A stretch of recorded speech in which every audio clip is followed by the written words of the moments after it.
Hey you guys, it's me, B. Riley. Welcome back to the channel. Thanks for tuning in. And today we're going to show you guys how to get around a problem that constantly plagues any of you guys who are using a Jaguar or a Jazzmaster or a Mustang, which is the bridge and that low E string pop out. If you're giving it any, good energy on a downstroke, that string can pop out of the saddle and really throw you off while you're in the middle of a set or rehearsal.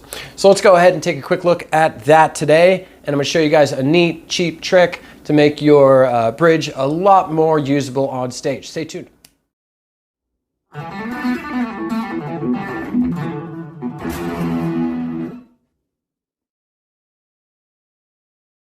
Okay, so for starters, I was always a Strat or a Tele guy. I never really stepped out into, offsets until it was years later. And a lot of the reason was, it wasn't that I didn't like offsets, it's that offsets back in the early 90s and the late 80s were really unpopular. I mean, they were nowhere. No one was reissuing these or selling these. They were pretty minimal in shops. You usually didn't find them. Finding an old Jazzmaster or a Jag would have been awesome, but they were just so rare back then that you just didn't have them come across your path, especially crappy little music shops down in that part of Long Island where I grew up in New York. Anyway, so obviously years have gone by and all this sort of stuff. And I managed to, if you've tuned in on some of the earlier videos, to get my hands on this really great 65 bound neck. This is an original one, not a reissue. And we did a full-blown restoration on this, and you could always tune in and take a look at that. This thing came to us and it was in a box. It was literally a basket case. It had been spray painted. The neck had been spray painted, front and back.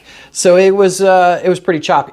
Now the intention with this, like all things, was to take it in, improve it, and then send it off to find a new home. But I've taken my sweet time in putting this on eBay. I can't quite figure out why. Maybe because it plays beautifully and it sounds great. So, I've been a little slow to sell it. But in the meantime that I've been slow to sell it, I've used it at a couple sessions, and the one thing I've noticed is that it is a guitar that you can lean into it energetically. But the problem is that the bridge, the break angle over the bridge is just too, gradual. It's not steep enough. And the V-shaped groove in this Mustang style bridge, because I had replaced the other bridge, the thread, just the bolt with the threads bridge.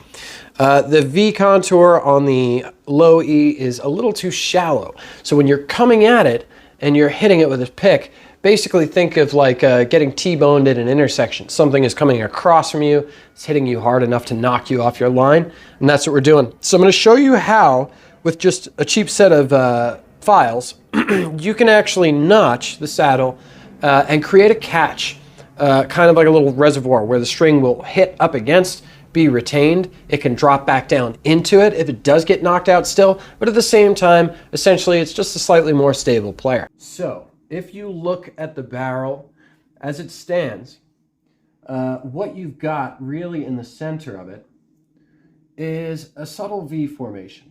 And that means that we have our string sitting right here. The only problem with this is that now what you've got is a huge pick. And when it strikes that string, it pops right out. So that's the problem right there. So what we're going to do instead is we're going to do this. We are going to eliminate the V shape that we have in the saddle.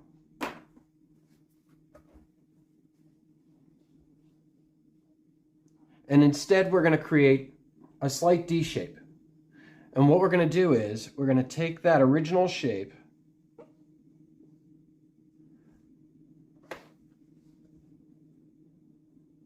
and we are going to alter this side right here. And how we're going to do it is we are going to take a file that is kind of a half moon shape that you can find in this case right here when you get that kit. And we're dropping it down and in here. And what we mean to do is we mean to create half of that D shape. So we're going to create a space that's just a little bit wider at the bottom. We're going to file dead center. And we're going to use the edge of a file so that we get a slightly squared off profile in the valley. And what this is going to do is that means that as you are picking down and across the strings, when you hit the string this way, instead of it popping out that way and having a hill to climb, it'll get knocked up against a little wall and it'll get stuck there. Now, the only thing with this is that we are taking a little bit of height out. So we have to be very, very careful that we don't take too much height out where the saddle is burned. The good side about this is that you got two chances here. So if you screw up really, really bad, which hopefully you don't, I'm sure you won't. But if you do, I'll just flip it over and then go again. Okay, now when you're working with this thing, what you can do is put the screw back in it. Simply put your finger right there. And then you're going to use your file just like this. Now, I'm using a half moon file. That means that the top half that you're seeing right there is actually rounded off, and the bottom is square.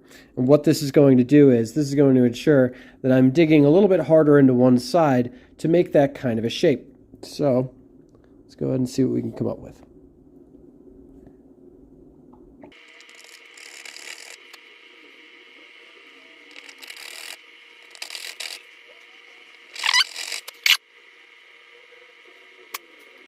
Okay, now if you're taking a look at it with my damn near microscopic lens here, what you can very, very clearly see is it's kind of like the bottom half of a D shape.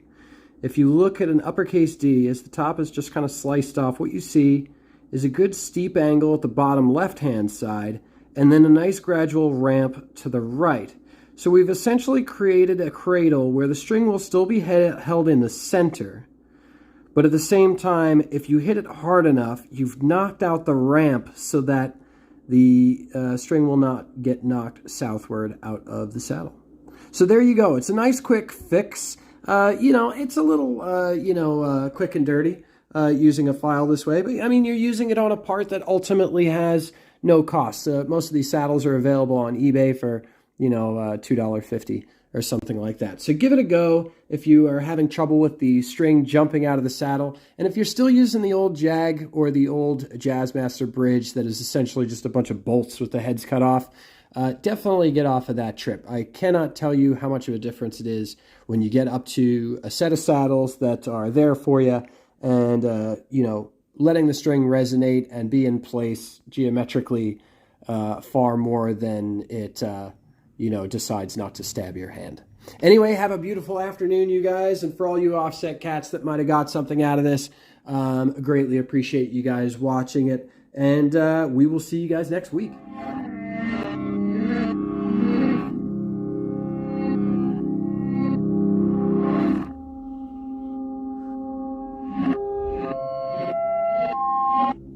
Hey, you guys, what's up? Time to try that again because I forgot what I was going to say. I forgot what I was going to say. Guys, sorry.